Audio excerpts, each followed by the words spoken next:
Sometimes I feel like I have two lives, one that was here in the United States and one that was in Vietnam.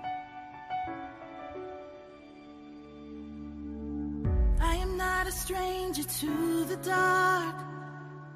Hide away, they say, 'cause we don't want your broken parts. I've learned to be ashamed of all my scars. Run away, they say, no one will love you as you are. But I won't let them break me down to dust. I know that there's a place for us, for we are glorious. When the sharpest words wanna cut me down, I'm gonna send the blood, gonna drown them out. I am brave, I am bruised, I am who I'm meant to be. This is me. Look out, 'cause here I come. Most of them will never know who was their mother or their father. Most of them will never even know the date of their birth. And there are 500,000 others just like them.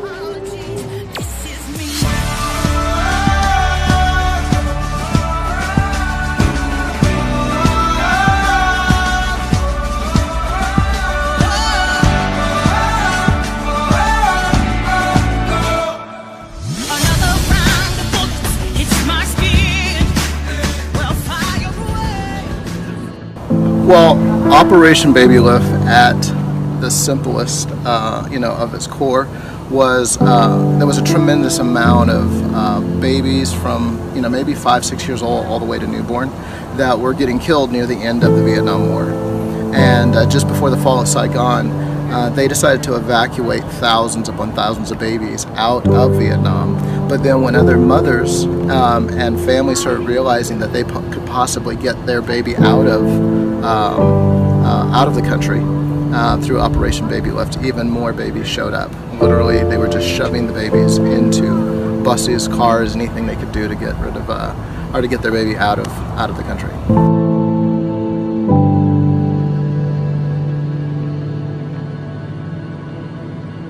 My personal history is I was a baby from Operation Babylift.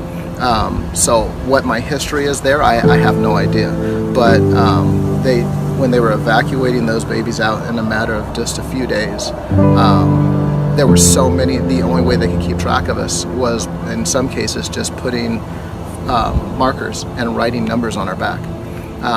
There's some few kids out there that were fortunate enough that maybe a mother took their information and shoved it in their shirt as they went away, and they have more information than I do, but I wasn't one of those.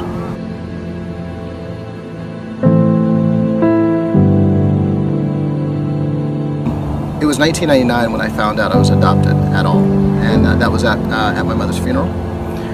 But then about 2 or 3 years after that, nobody would tell me anything. I would ask, try to get some more information about my adoption. Nobody would tell me anything. My dad died in 2004, and then about 2008, 2009, I actually ran into somebody that let me know that I was indeed an Operation Babylift adoptee, and I had no idea what Operation Babylift even was. So it took a minute to understand how I fit into that equation. And then also at that same time of doing my homework, I found out that I had a twin sister. Initially I was told that she was killed on one of the flights that came over.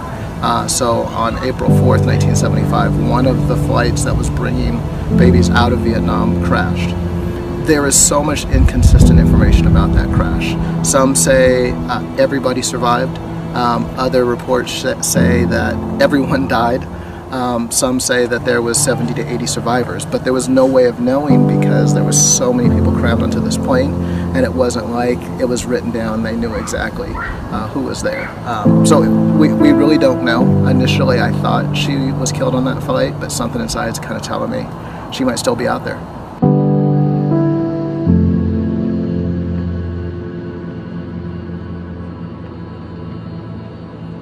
So what I want to accomplish first is the overall goal is to write a biography of my story. There's so much more to it outside of just Operation Babylift, even though that is such an important part of it. But people don't know what happened to Operation Babylift adoptees when they came to this country. It was a secret. People don't know that it was hidden. There's Operation Babylift adoptees that are out there right now that don't even know that they were part of that, just like I didn't know myself. So I want to be able to write that book. I need partnerships in being able to do that.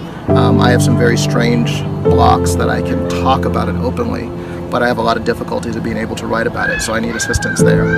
And I'd also like to go back to Vietnam and look at some of the other areas where there was a lot of babies that did not get out, that are still there, that are separated from their family. And I might be able to make some connections that way. I've already found some family here in the United States, and I know I have some family there. I can't count how many people have said, you've got to share your story, you've got to share your story, you've got to share your story. And I don't think anything happens by accident, but it just wasn't time. And for whatever reason it is, it's time now.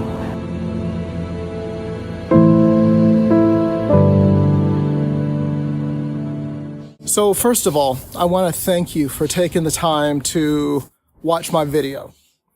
But I want you to understand that this is something that is so much greater than just this video, just my story, or even just my book. This is something that's so large, I can't even predict how big this might be. I just know it inside. So I recently met some cousins. One from my biological mother's side and one from my biological father's side. And this is absolutely impossible without the help of Ancestry.com. They somehow put us together, and I thought that was extremely powerful. But one of the cousins I met is from Vietnam. We both come from the same city. We're about the same age, from the same war. And we were able to find each other halfway around the world. But the difference between the two is that I came here into this country as a baby. She didn't come to this country until she was a young adult. And yet we still have very similar challenges as babies growing up and even as adults. Now we get to talk every day. And one of the questions that she asked me I thought was so powerful. And she said, Rob, do you think there are more people out there like you and I? And without hesitating, I feel that there is not just people like us, but there are tens of thousands of people out there. I think there could be hundreds of thousands of people out there, and maybe even more. So I had a great family growing up, but again, there is still this feeling that something is missing, that sense of belonging, understanding who we are. There is a void that has always been there. So there might be some people out there that are feeling lost, confused, not understanding exactly where we belong. But I understand and want to tell you that we are significant. There is a reason why the things that has happened to us is allowing us to do some things that we can't even understand or predict. So there's so many layers to my story, and I can't wait to share them with you. But I also can't wait to see you on the other side of this project. So thank you again, and we'll talk to you soon.